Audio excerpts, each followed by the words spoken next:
Hi అండి, అందరికీ నమస్కారం. Welcome to our channel. This is Vikram from learner zone. ఈరోజు మనం 7th క్లాస్ సోషల్లో 18th లెసన్ అయినటువంటిది మనకు caste discrimination and struggle for equality చూసుకున్నట్లయితే మనకు కుల వివక్ష తర్వాత సమానత్వానికై పోరాటం అనేది చూద్దాం.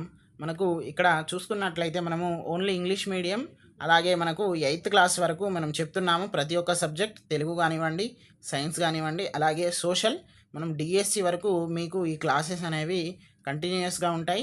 అలాగే మనకు సంబంధించినటువంటి టెట్ డిఎస్సికి సంబంధించినటువంటి ప్రీవియస్ పేపర్స్ కూడా మేము కొన్ని అప్లోడ్ చేయడం జరిగింది. ఎస్ఏ మిత్రులు మీరు 8th వరకు మాతోటి ఉండండి. తర్వాత మీరు ఒక 9th 10th కొన్ని ఇంటర్మీడియట్ లింకేజ్ మీరు చూసుకున్నట్లయితే మీకు వీలుగా ఉంటుంది. తర్వాత మనము కొత్తగా చూస్తున్నటువంటి మిత్రులకు ఇవన్నీ సూచనలు.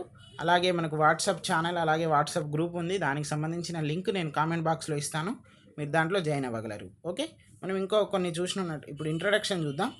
ఇంట్రడక్షన్ చూసుకున్నట్లయితే caste system has created one of the major forms of inequality in our country. Caste system అనేది ఒక ప్రధాన రూపాన్ని అంటే ఏంటిది ఒక పెద్ద సమస్యగా మారింది. అలాగే కుల వివక్షకు మనము ఏంటిది ఇది ఒక పెద్ద ప్రాబ్లంగా కూడా మారింది. For centuries people have fought against this discrimination. Our constitution too strives to end it. మనకు చూసుకున్నట్లయితే దాదాపుగా దశాబ్దాల నుండి దీని మీద కృషి చేస్తున్నారు. అట్లాగే ప్రజలకు వివక్షత వ్యతిరేకానికి సంబంధించినటువంటి పోరాడుతున్నారు. అలాగే మన యొక్క భారత రాజ్యాంగం కూడా దీని మీద ఎంతో అంటే మనకు రిజర్వేషన్స్ అలాగే సంబంధించినటువంటివి కొన్ని ఇంప్లిమెంటేషన్స్, కొన్ని యాక్ట్స్, వాటికి సంబంధించిన ఆర్టికల్స్ కూడా ఇచ్చింది. తర్వాత మనం చూసుకున్నట్లయితే elimination of caste discrimination has been one of the major aim of our governments. మన భారతదేశం గవర్నమెంట్ కానివ్వండి, ప్రభుత్వం కానివ్వండి, అలాగే మన రాష్ట్రాల ప్రభుత్వాలు కానివ్వండి, ఏదైనా కానీ మన యొక్క ప్రధానంగా ఒకటే లక్ష్యంగా ఉంటుంది. ఏమని కుల వ్యవస్థను దాన్ని మొత్తం కూడా అంటే ఎలాంటి వివక్షత లేకుండా అది ఒక కమ్యూనిటీ, అది ఒక కేటగిరీగానే చూడాలి అనేటువంటి ఒక భావన కల్పించాలని ప్రతి ఒక్క ఏంటిది స్కీమ్స్ కానివ్వండి, ప్రోగ్రామ్స్ కానివ్వండి, వాటికి సంబంధించినటువంటి రిజర్వేషన్స్ అవన్నీ కూడా కల్పిస్తుంది. కాబట్టి let's read how caste system works and what steps have been taken to end caste discrimination. మరి ఇక్కడ చూసుకున్నట్లయితే ఎలాంటి చర్యలు దాన్ని తొలగించడానికి తీసుకున్నారో మనం ఈ లెసన్లో తెలుసుకుందామని ఇక్కడ ఇవ్వడం జరిగింది. మనము అందరికీ నేను మళ్ళీ చెప్తున్నాను, ఇంపార్టెంట్ పాయింట్స్ మాత్రమే నేర్చుకుంటున్నాం. మనం మొత్తం లెసన్ అయితే చెప్పట్లేదు, లెసన్లోని ముఖ్య అంశాలు చెప్పుకుంటున్నాం. అది కూడా టెట్ డిఎస్సికి సంబంధించినటువంటివి. ఓకే, కాబట్టి జాగ్రత్తగా వినండి. మీకు నచ్చినట్లయితే సబ్స్క్రైబ్ చేయండి, నచ్చకపోతే మీరు ఎవరికి కూడా చెప్పకండి. ఎందుకంటే బాగుంటేనే చెప్పండి, ఒక 10 మందికి, బాగా లేకపోతే అస్సలు చెప్పకండి. ఓకే, ఇది మా యొక్క మోటో. తర్వాత మనం చూసుకున్నట్లయితే మనకి ఇక్కడ డాక్టర్ బిఆర్ అంబేద్కర్. ఫస్ట్ మనకు క్యాస్ట్ డిస్క్రిమినేషన్ అనగానే మనకు బిఆర్ అంబేద్కర్ గుర్తుకొస్తాడు. ఎందుకు అంటే మనకు అతను తీసుకున్నటువంటి చర్యల వల్ల దాదాపుగా చాలా మార్పులు వచ్చాయి మన భారతదేశంలో. అలాగే మన చుట్టుపక్కల ఉన్నటువంటి కంట్రీస్లలో కూడా ఇన్ఫ్లుయెన్స్ అంతా చేశాడన్నట్టు. ఓకే, మనకి ఇక్కడ డాక్టర్ బిఆర్ అంబేద్కర్ 1901లో అతను 9 years చైల్డ్ అన్నట్టు. అప్పుడు ఒక స్టోరీ ఉంటుంది, మీకు ఒక్క నిమిషం. అతని యొక్క ఎక్స్పీరియన్స్ ఆఫ్ అంబేద్కర్ అన్నట్టు ఇది. ఇక్కడ చూసుకున్నట్లయితే ఇదంతా కూడా దాంట్లో ఉన్నటువంటి ఒక ఎక్స్పీరియన్స్, ఒక అనుభవం చూసుకున్నట్లయితే. తర్వాత మనకి ఇక్కడ చూసుకున్నట్లయితే ఇది ఒక ఇంపార్టెంట్ ఒకసారి చూద్దాం. ఇక్కడ doctor B R Ambedkar, one of the greatest leaders of India, shares his first experience of caste based discrimination which took place in 1901 when he was just 9 years old. అతను 9 సంవత్సరాలు ఉన్నప్పుడే ఒక ఏంటిది కుల వివక్షతకు సంబంధించినటువంటి ఒక ఇన్సిడెంట్ని ఫేస్ చేయడం జరిగింది. తర్వాత మనం చూసుకున్నట్లయితే he had gone with his brothers and cousins to meet his father in Koregaon which is now in Maharashtra. Let us read more about this incident. Okay, దీంట్లో నేను క్లియర్గా ఎక్స్ప్లెయిన్ చేస్తాను. దీంట్లో ఏమని ఉంటుందంటే మెయిన్లీ మనం చూసుకున్నట్లయితే వాళ్ళు కొరియోగాన్ వెళ్తారు. ఎందుకు వెళ్ళడానికి పోతారు అన్నట్టు, ఎందుకు వాళ్ళ డాడీని కలవడానికి, ఎవరు అంబేద్కర్ వాళ్ళ డాడీని. ఓకే, అక్కడ అతను వర్క్ చేస్తాడు ఆ మహారాష్ట్ర ప్రాంతంలో. ఇక్కడ మనం చూసుకున్నట్లయితే అసలు మెయిన్గా మనకు ఒకటే గుర్తుపెట్టుకోవాలి. ఈ స్టోరీలో ఏముంటుందంటే వాళ్ళు రైల్వే స్టేషన్కి వెళ్తారు. రైల్వే స్టేషన్కి వెళ్ళినాక అతను అక్కడ ఎవరు మన టీసీ లెక్క రైల్వే మాస్టర్ ఉంటాడు కదా, అతను వస్తాడు. అతను వచ్చేసి మీకేం కావాలి అని ఇట్లా అడుగుతారు. యాక్చువల్గా అతను చెప్పినటువంటిది అంటే స్టోరీలో ఉన్నటువంటిది ఏంటిదంటే మన అంబేద్కర్ అలాగే మనకు సంబంధించినటువంటి వాళ్ళ కజిన్స్ వాళ్ళ బ్రదర్స్ కూడా మంచి నీట్గా డ్రెస్ చేసుకున్నారు, మంచిగా కనబడుతున్నారు. అక్కడ ఉన్నటువంటి మాస్టర్ ఏమనుకున్నారు అంటే ఫస్ట్ బ్రాహ్మిన్స్ అనుకున్నారు. బ్రాహ్మిన్స్ అనుకున్నప్పుడు ఏమవుతుంది, అరే మాట్లాడాలి అని అనుకుంటాడు. తర్వాత ఏం చేస్తాడు ఎవరు అంబేద్కర్ అలాగే వాళ్ళు ఏమంటారు మిగతా వాళ్ళు, మేము మహార్ క్యాస్ట్ వాళ్ళం, అంటే మహార్ అంటే అన్టచబిలిటీ ఇన్ బాంబే అన్నట్టు. అంటే అక్కడ ఉన్నటువంటి క్యాస్ట్ని అంటే ఇప్పుడు మనం అంటాం కదా, మనము అంటే ఇప్పుడు చూసుకున్నట్లయితే అన్టచబిలిటీ అంటే ఏంటిది లోయర్ క్యాస్ట్, సుపీరియర్ అంటే ఏంటిది అప్పర్ క్యాస్ట్. ఇట్లా అప్పటి నుండి వచ్చినటువంటి విధానం అన్నట్టు ఇది.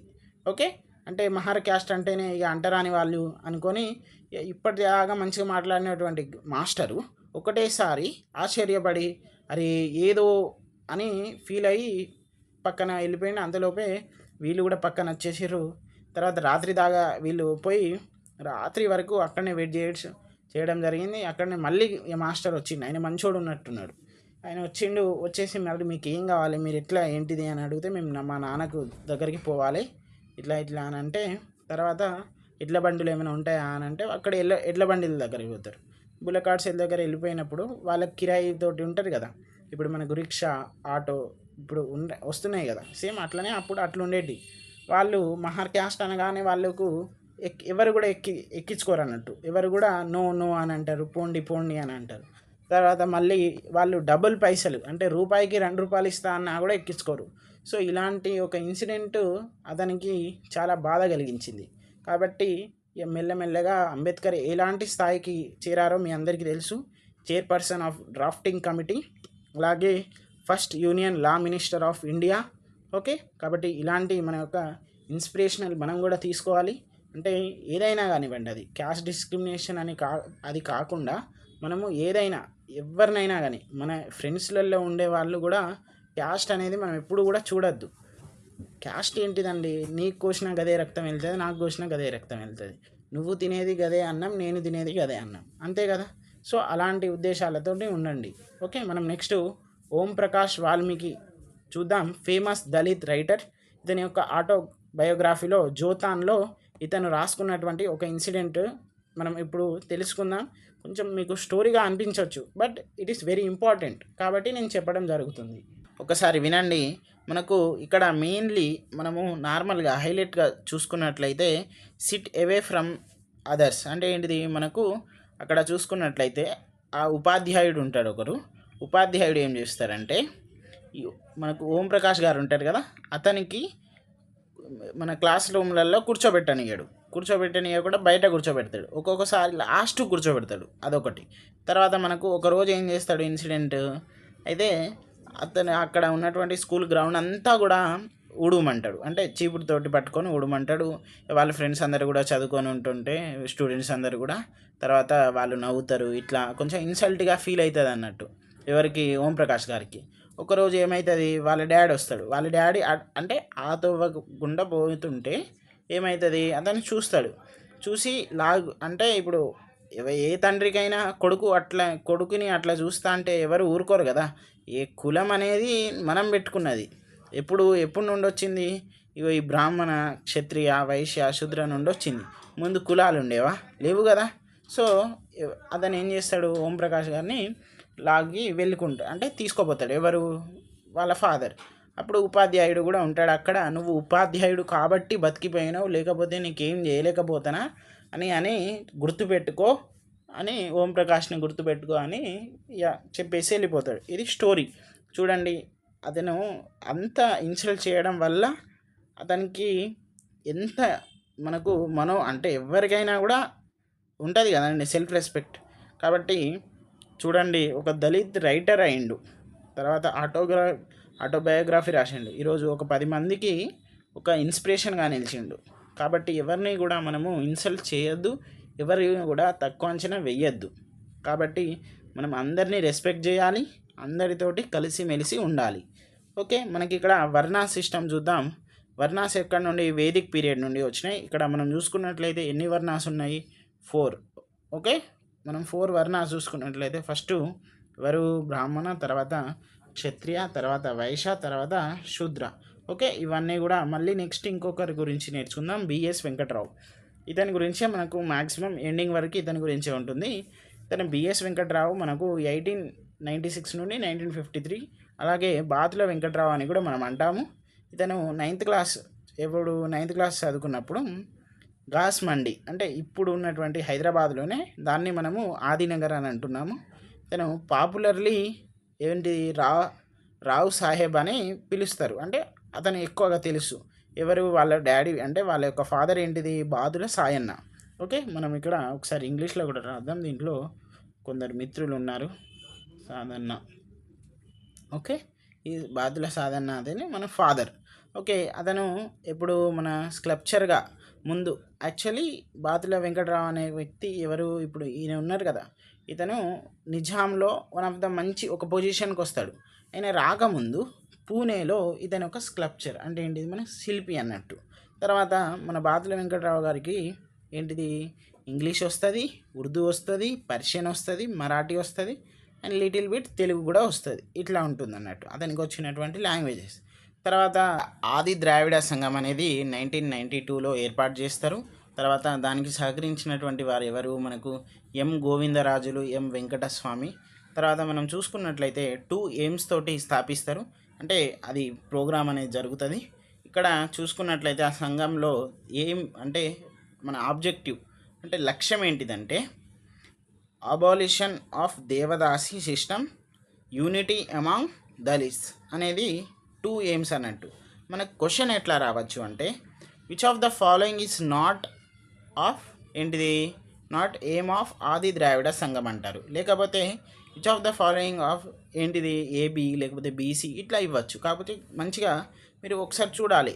ఏంటిది? ఒకటి దేవదాసి సిస్టమ్ని అబాలిష్ చేయాలి, ఇంకొకటి unity among the Dalits. Okay, తర్వాత మళ్ళీ ఇంకొకటి స్టార్ట్ చేస్తారు. ఏంటిది? అది ఆది హిందూ మహాసభ చేస్తారు. తర్వాత మనం చూసుకున్నట్లయితే ఇక్కడ మనకు ఎప్పుడు స్టార్ట్ చేస్తారంటే అది మనకు 1927 ఎప్పుడు? ఏప్రిల్. ఇది ఎప్పుడు? మనకు 1922.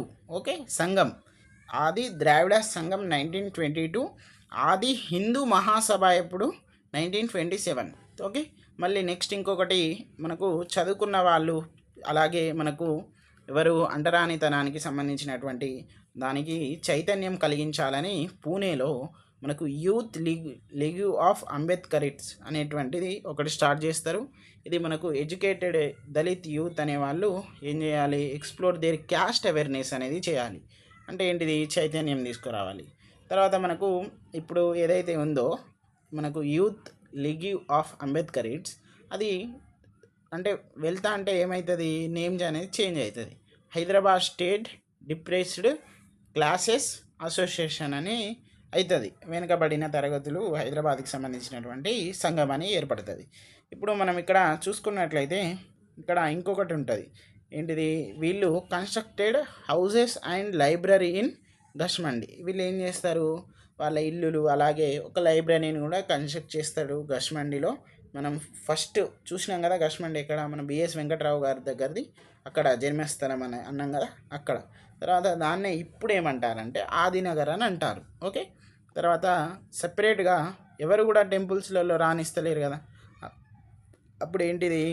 18 టెంపుల్స్ అనేది వాళ్ళు కన్స్ట్రక్షన్ చేసుకున్నారు వాళ్ళే, హైదరాబాద్ సిటీ అరౌండ్ ఆ సమీపంలో. ఓకే, తర్వాత మనకు ఇప్పుడు బిఎస్ వెంకట్రావు గారు ఇంతగా అద్భుతమైనటువంటి కార్యక్రమాలు చేస్తా అంటే ఎవరి కంట పడ్డాడు? బాబాసాహెబ్ అంబేద్కర్ గారి కంట పడ్డాడు. ఏం చేసిండు అతను? బాంబే ప్రెసిడెన్సీలో మహర్ కాన్ఫరెన్స్లో 1936లో జరిగినటువంటి ఒక కాన్ఫరెన్స్కి ఎవరు? బిఎస్ వెంకట్రావు గారిని ఇన్వైట్ చేశారు. ఒకసారి చదువుదాం. Doctor Babasaheb Ambedkar who invited him to preside over the Bombay presidency Mahar conference in 1936 at Bombay. ఏంటిది? దాదాపుగా 10,000 మంది కూడా అక్కడ ఏంటిది? ఏకగ్రీవంగా ఎన్నుకోవడం జరిగింది. సో ఇది మనకు సంబంధించినటువంటి మ్యాటర్.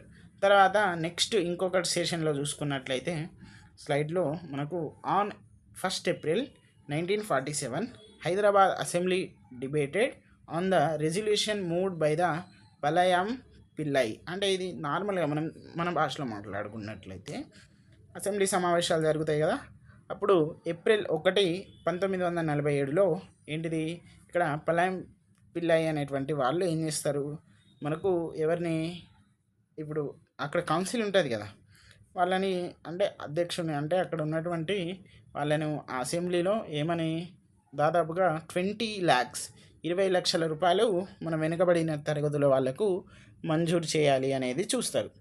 కానీ ఎవరు మన చూసుకున్నట్లయితే వెంకట్రావు గారు ఏం చేస్తారంటే 20 లక్షలు కాదు, దాన్ని రెజల్యూషన్ చేసి ఏం చేస్తాడు 1 crore అనేది ఇంప్లిమెంట్ చేయాలి అని, అంటే అలాగేట్ చేయాలి అని ఈయన అంటాడు, ఎవరు వెంకట్రావు గారు. సో ఇది ఇంత మనకు చూసినాక అతను అప్పుడు ప్రెసిడెంట్ కౌన్సిల్లో మనకు ఎవరు నిజాం ఏం చేస్తాడు, అప్పుడు ఉన్నటువంటి నిజాం ఆ కాలంలో ఎవరు 1947లో ఎవరు ఉన్నారు, లాస్ట్ నిజాం ఉంటారు. ఓకే, 1948కి ఎండ్ అయిపోతుంది కదా. ఓకే, దానికి సంబంధించి awarded by honoured Nizam Khusrau ఈ డకెన్ అనేటువంటి ఒక బిరుదు ఇస్తాడు. ఈ బిరుదు అనేది చాలా అంటే చాలా ఇంపార్టెంట్. ఓకే, బిరుదు చాలా ఇంపార్టెంట్, గుర్తుపెట్టుకోండి, ఖుస్రూ ఈ డెక్కన్. ఓకే, తర్వాత ఫర్దర్గా అతను ఏం అవుతాడు, ఎలక్టెడ్ రాజ్యసభ 1952, అంటే జనరల్ ఎలక్షన్స్ తర్వాత ఆయన రాజ్యసభగా ఎవరు మన స్టేట్ అసెంబ్లీ ఉంటుంది కదా, తెలంగాణ స్టేట్ అసెంబ్లీ, దాని నుండి ఎన్నుకోవడం జరుగుతుంది. సో ఇది మనకు స్టోరీ. కొంచెం మీకు అటు ఇటు అనిపించినా కానీ మీరు ఒక్కసారి చదివేయండి, చిన్న లెసన్, తొందరనే అయిపోతుంది, ఏమి ఇబ్బంది పెట్టది. ఓకే, మనకి ఇంకా ఒకటే స్లైడ్ ఉంది లాస్ట్. మనం మిడ్ డే మీల్స్కి సంబంధించిన స్కీమ్ చూస్తే ఇది మనకు సీటెట్లో అడిగారండి, ప్రీవియస్లలో డిఎస్సీలలో అడిగిర్రు, టెట్లో కూడా అడిగిర్రు. ఓకే, కాబట్టి జాగ్రత్త. ఇక నేను దీనికన్నా ఇంకేం చెప్పలేను. First mid day meal scheme ఎవరు ఇంప్లిమెంట్ చేసిర్రంటే తమిళనాడు చేసిర్రు, ఎప్పుడు 2001. Okay, prepared by self help groups అంటే ఏంటిది, మనకు చూసుకున్నట్లయితే మహిళా సంఘాల వాళ్ళు ఉంటారు కదా, దాంట్లో ఉన్నటువంటి ఉమెన్స్ ప్రిపేర్ చేస్తారు ఫుడ్. తర్వాత అసలు దీని యొక్క మెయిన్ ఏంటిదంటే ఒకటేమో న్యూట్రిషన్ ఫుడ్ అందించాలి, తర్వాత మనకు ఆల్ కమ్యూనిటీస్ అక్కడ తింటారు కదా, అంటే ఇప్పుడు ఎస్సీ ఎస్టీ బీసీ అవన్నీ ఏం చూడాలి. ఇప్పుడు మా ఫ్రెండ్స్లలో కూడా చాలామంది ఉన్నారు, మేమందరం కలిసే తిన్నాం, నేను కూడా గవర్నమెంట్ స్టూడెంటే, కాబట్టి అప్పుడు కమ్యూనిటీ అనేది ఏర్పాటు అవుతుంది, ఫ్రెండ్స్ అవుతాం, కాబట్టి మనకు ఆ డిస్క్రిమినేషన్ అనేది ఉంటుందా, ఉండదు. సో ఇది అంటే అది ఇండైరెక్ట్గా మనకు ఆ స్కీమ్ అనేది దాంట్లో ఇంప్లిమెంట్ అవుతుందని ఈ చాప్టర్లో ఇవ్వడం జరిగింది. ఓకే, అది చూసిన సుప్రీంకోర్టు ఏం చేస్తుంది, ఆల్ స్టేట్స్, ప్రతి ఒక్క స్టేట్స్ కూడా వితిన్ 6 monthsలో ఇది ఇంప్లిమెంట్ చేసేయండి అని అంటుంది. సో ఇది దీనికి సంబంధించినటువంటి లెసన్. మీకు ఏమైనా మిస్టేక్స్ ఉంటే అటు ఇటు ఉంటే మీరు ఒకసారి చూడండి. ఓకే, మీకు ఏమైనా ఇంకా ఇబ్బంది కలిగించేటువంటి ఏమైనా వాక్యాలు ఉంటే చెప్పండి, మేము ఖచ్చితంగా వాటికి సంబంధించినటువంటి మార్చుకుంటాం. ఓకే అండి, మనం చూసుకున్నట్లయితే ఇది మనకు లెసన్, తర్వాత మీకు అర్థమైంది అని మేము అనుకుంటున్నాం. అలాగే మన యొక్క ఛానల్ని సబ్స్క్రైబ్ చేయండి, అలాగే మీ యొక్క ఫ్రెండ్స్ అందరికి కూడా షేర్ చేయండి, వాట్సాప్ గ్రూప్లో మాత్రం ఖచ్చితంగా జాయిన్ అవ్వండి. ఓకే అండి, థ్యాంక్ యూ.